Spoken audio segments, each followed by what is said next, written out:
Dito na ang ating super worms na 113 pieces. Ayan.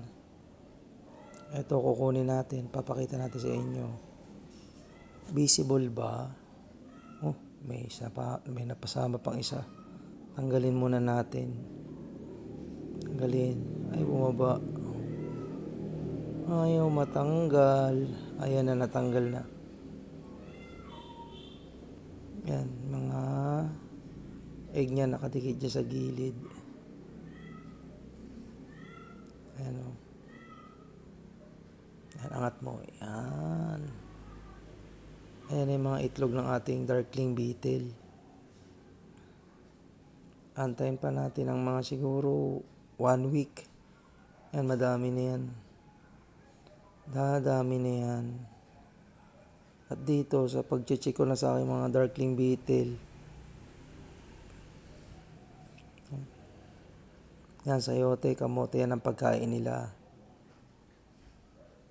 Hindi ko na binibili ang mga yan kasi yung tinatapon sa sample ng mga gulay na yan, yan ang inuwi natin para pagkain nila. Upon checking, may isang mortality. Natanggalan ng ulo. May natanggalan ng ulo. Kaya 113 minus 1, ay di 112 na lang sila. 112 na lang. Pero okay lang yan. Hindi na maiiwasan yung ganyan mga mortality. Expected na natin dapat yan. Excuse me. Ayos lang natin ng konti. Okay, ayusin mo. Check mo kung mayroon pa bang na damage. Wala na. Ayusin na lang natin yan. Ayan. Baka maipit na naman. Ayun, okay na. Lapag mo na. Hindi pa okay? Okay.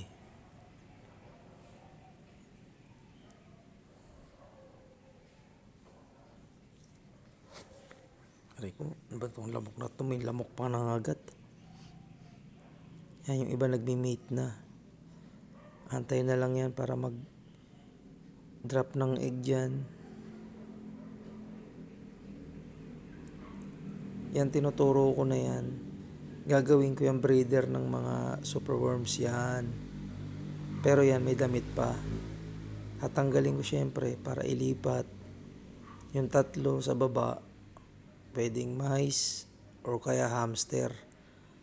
Yan, mga hamster o kaya mice. Diyan ko ilalagay yung mga tatanggalin ko yung damit. Dito, dumako naman tayo sa aking mga isda. Yan, tinuturo ko na yan. Mga half moon yan. Half moon beta.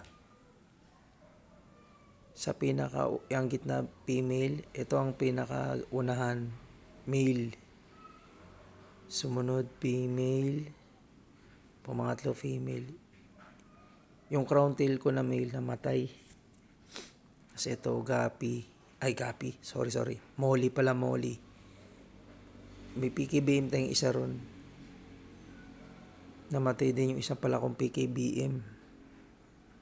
Pero kahit na ganun pa man, namatay tayo crown tail. Yan ang yan ang iniwan niya. March 20 yan na yung mga fry na yan. Marami yan, siguro mga tansya ko 120, pero kahit kalahati lang, masaya na tayo doon. Ito white polar parrot. Yan, wag na kayo, yung tawas na yan, pagkain nila yan. Nandito yung aking swordtail, female in male. Saan na yung white parrot? Ayun yung tinuturo ko na yun. Yan yung isa kong white polar. Ito, tryo ng pay dirt. Ito, nakalimutan ko anong strain to ng balloon molly na to eh. Ayan o. Male, female.